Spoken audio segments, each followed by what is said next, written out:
ও এই যে ওরা তিনজন আমার ব্যাগ নিয়ে গেছে, মোবাইল নিয়ে গেছে, সব নিয়ে গেছে। ফোনটা দেন ভাই প্লিজ। আমি তোমাকে ফোনটা দিয়ে দেন ভাই।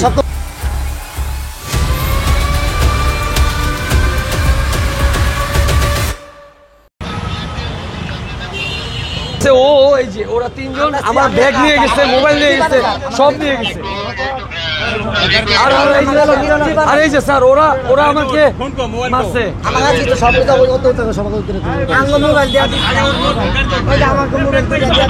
আপনার ঘরে ফোন দিচ্ছি, হ্যাঁ ফোন দিতে আমি তার ফোন দিতে এই যে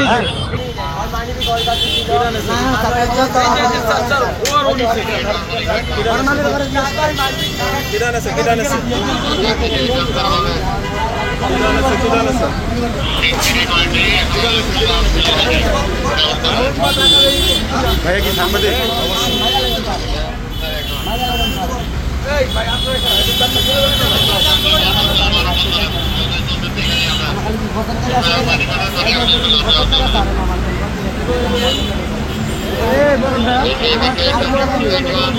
সবকিছু ভাই অবস্থা পাইছে। হ্যাঁ আমি নিজের সোর্স, আমি সারা করে ফোন দিচ্ছি স্যার।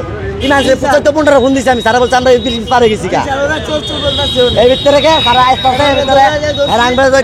আমি ধরে রাখছি। ওই ইটে মারা লইছিল স্যারকে, ওরা দুইজন চোর। আমার কাছে কিচ্ছু পায় না, সব অবস্থা পাওয়া গেছে। তো আমি বাস থেকে নামছি, তো আমার একটা আর্জেন্ট ফোন আসছে, আমি ফোন ধরছি। এর মধ্যে ও দূরের থেকে ওদেরকে বলতেছে ওরে ধরো চোর। এই যে এইখান থেকে এই যে অবস্থান। বিস্ময়কর এই উন্নয়নে গর্বিত জাতি, গর্বিত নতুন ধরা পরিবার, আবাসনে আস্থার আদর্শ, নতুন ধরা, নতুন প্রজন্মের নতুন পৃথিবী। তো পরে আমাকে রাস্তার মধ্যে ওরা মারছে।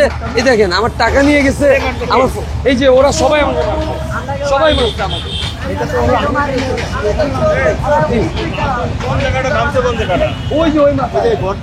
আরে এই যে স্যার আমি তো নাম তো জানি না, আমি নামছি, আমাকে ওরা ধইরা মারতেছে, আমার টাকা নিয়ে গেছে, মোবাইল নিয়ে গেছে, অযথা স্যার। এই যে ও আর কেন তিনজন আমরা ছিলাম। আমি ফোন দিয়েছি ফোন দিয়েছি কি আমি 20টা ফোন দিতাম, 20টা ফোন দিতাম, ইমার্জেন্সি 20টা ফোন দিচ্ছি।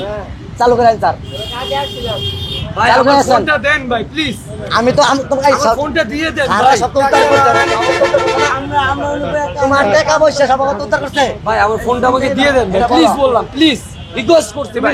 ভাইয়া আমি কি তোমার কাছে নিচ্ছি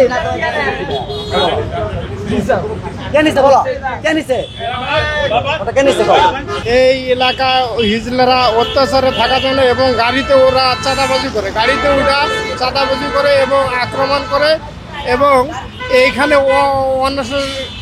অন্য কাজকর্ম, অসামাজিক কাজকর্ম হয়, চিপা। ঠিক আছে, এই জায়গাটা ভয়াবহ খারাপ।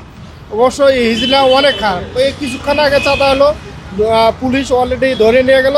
জ্যামের মাথায় এক মোটরসাইকেল যাত্রী নিয়ে দাঁড়ানো। পরে আমি গেলাম, বেশি দিন না, প্রায় 2 সপ্তাহ গেলাম, যাই জিজ্ঞেস করলাম যে ভাই কী হলো। বলতেছে ভাই আমি জ্যামের পিছে ছিলাম, তো হঠাৎ করে পিছ থেকে বাস দিয়ে জানি কে বাড়ি মারছেন। বাড়ি মেরে আমি পড়ে গেছি। পড়ে যাওয়ার পরে 4-5 জন লোক আইসা আমাদের যা ছিল সব নিয়ে গেছে। না চিন্তাই করি হিজলা। হ্যাঁ এই যে জ্যামের মাথায়, এখান থেকে জ্যাম থাকে। আর আপনি এদিকে সবসময় নীরব থাকে, বুঝছেন, লাইটিং কোনো ব্যবস্থা নেই, যেহেতু ওই জায়গায় জনবসতি অত নাই বা মানুষজন হাঁটাচলা করে না।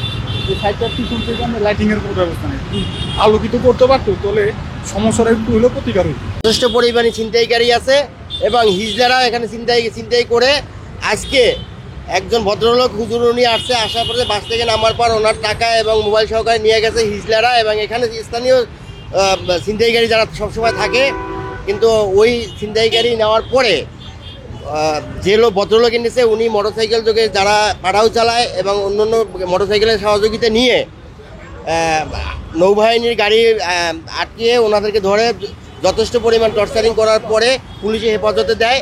এখানে কাওলা থেকে নিকুঞ্জ পর্যন্ত যথেষ্ট ছিনতাই গাড়ি আছে, 24 ঘন্টা এখানে চলাফেরা করা খুব ভয়ঙ্কর জায়গা।